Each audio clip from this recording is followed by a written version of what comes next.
നമസ്കാരം സുഹൃത്തുക്കളെ. Thank you so much. Sai Kumar, everybody, Choku, okay, everybody, yeah. Sorry, I'm so nervous, but yeah. I don't know what else to say, but I hope you guys enjoy the movie. Thank you so much, dear. Thank you so much. ഇതെന്താ ഇങ്ങനെ എന്ന് നിങ്ങളിൽ ചിലരെങ്കിലും ഇപ്പോൾ ചിന്തിക്കുന്നുണ്ടായിരിക്കും. നമ്മുടെ complete actor മോഹൻലാലിൻ്റെ മകൾ വിസ്മയാണ്, വിസ്മയ മോഹൻലാൽ.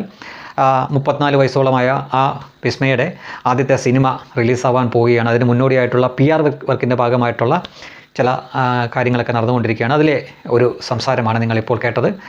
അവർ over excited ആണ്. അതിൻ്റേതായിട്ടുള്ള എല്ലാം അവരുടെ ശരീരഭാഷയിലും അവരുടെ സംസാരത്തിലുമൊക്കെ നമുക്ക് കാണാൻ സാധിക്കും. അപ്പോൾ ഇങ്ങനെയുള്ള ഒരാൾ രാഷ്ട്രീയ പ്രസ്താവനയൊക്കെ നടത്തുമോ എന്ന് നിങ്ങളിൽ പലരും ഇപ്പോൾ ചിന്തിക്കുന്നുണ്ടായിരിക്കും. അതെ, അവർക്ക് ഇവിടുത്തെ രാഷ്ട്രീയമോ അല്ലെങ്കിൽ അതിൽ രാഷ്ട്രീയപരമായിട്ടുള്ളൊരു പ്രസ്താവന നടത്താനുള്ള പക്വതയൊന്നും ആയിട്ടില്ല എന്ന് തന്നെ തോന്നുന്നു.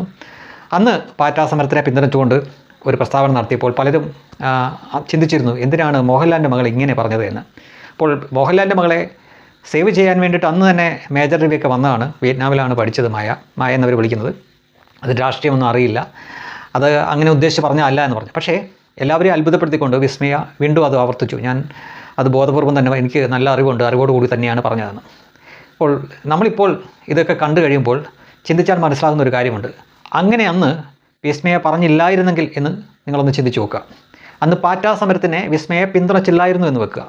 വിസ്മയുടെ സിനിമ റിലീസാവാൻ പോകുന്നു. അതിന് മുന്നോടിയായിട്ട് ഈ PR-ൻ്റെ ഭാഗമായിട്ട് മാധ്യമങ്ങളുടെ മുന്നിലും ജനങ്ങളുടെ മുന്നിലും ഒക്കെ ഇങ്ങനെ ചില പ്രകടനമൊക്കെ നടത്തുമല്ലോ.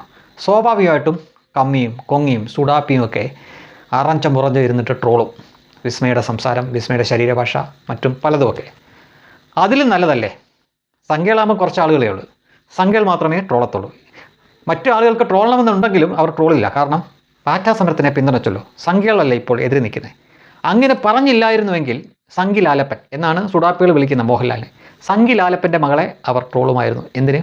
ഇതാ ഈ തലയാട്ടിന്, ഈ ഇട്ടുള്ള ഈ കുലുക്കിയുള്ള സംസാരത്തിന്, ഈ ഓവർ എക്സൈറ്റഡ് ആയിട്ട് ഉള്ള പ്രകൃതത്തിന്, ഇതിനൊക്കെ ട്രോള് കിട്ടുമായിരുന്നു. അത് 80% ട്രോള് കിട്ടുമായിരുന്നു. ഇതിപ്പോൾ 20% ട്രോള് മാത്രമേ നോക്കിയാൽ മതി. അപ്പോൾ 80% ട്രോള് കിട്ടണോ അതോ 20% ട്രോള് മതിയോ എന്നൊരു സന്നിഗ്ധ ഘട്ടം വന്നപ്പോൾ അവർ തീരുമാനിച്ചതാവും 20% മതിയെന്ന്. പക്ഷേ ഇപ്പോൾ സംഖ്യകൾ ഒരു തീരുമാനത്തിലെത്തിയിരിക്കുകയാണ്, എന്തെങ്കിലും ആയിക്കൊണ്ട് പോട്ടെ. നമ്മൾ ഒരാളുടെ സംസാരം വെച്ചിട്ട്, അല്ലെങ്കിൽ ബോഡി ലാംഗ്വേജ് വെച്ചിട്ട്, അല്ലെങ്കിൽ ആളുകളുടെ മുന്നിലിരിക്കുമ്പം ഈ എക്സൈറ്റഡ് ആയിട്ടുള്ള ആ പ്രകൃതം വെച്ചിട്ട് ട്രോളണ്ട എന്നവർ തീരുമാനിച്ചിരിക്കുന്നു. ആ സിനിമ വിജയിക്കുകയോ വിജയിക്കാതിരിക്കുകയോ എന്തെങ്കിലും ആയിക്കൊണ്ട് പോട്ടെ എന്ന് വെച്ച് അവർ ഇപ്പോൾ വിട്ടിരിക്കുകയാണ്. പക്ഷേ ഇങ്ങനൊരു സംഭവം, ഇങ്ങനൊരു പ്രസ്താവന, അന്നൊരു രാഷ്ട്രീയ പ്രസ്താവന വിസ്മയം നടത്തിയില്ലായിരുന്നു എങ്കിൽ ഈ സമയം വിസ്മയം ഏറിപ്പോയനെ. കാരണം യാതൊരു പരിഗണനയും കൊടുക്കാതെ മറ്റുള്ള ആളുകൾ അവരെ ട്രോളി കൊന്നേനെ. അത് വല്ലാത്ത ഭീകരമാവുകയും ചെയ്തേനെ. അതിൽ നിന്നൊക്കെ ഇപ്പോൾ അവർ രക്ഷപ്പെട്ടു. അവർക്ക് ട്രോളണമെന്നൊക്കെ ഉണ്ട്, പക്ഷേ വിസ്മയ പാറ്റാ സമരത്തെ പിന്തുണച്ചു എന്നൊരൊറ്റ കാരണം കൊണ്ട് അവർ നിശബ്ദരായിരിക്കുകയാണ്. ഇവിടെ കുറച്ച് മനുഷ്യപ്പറ്റുള്ളതിനാൽ സംഖ്യകളും വലിയ രീതിയിലൂടെ ട്രോളത്തില്ല. എങ്കിലും അവിടെ ഇവിടെ സംഖ്യകളും അല്ലാത്തവരുമായിട്ടുള്ള ആളുകൾ ഇതിനെന്താ വയ്യേ, ഇതിനെന്തെങ്കിലും കുഴപ്പമുണ്ടോ എന്ന തരത്തിലൊക്കെ ചില കമൻറ്റുകളൊക്കെ കാണുന്നുണ്ട്. അത്തരക്കാരോട് പറയുകയാണ്, വേണ്ട, വിട്ടേക്ക്, എന്തെങ്കിലും ആയിക്കൊണ്ട് പോട്ടെ, അത്ര തന്നെ.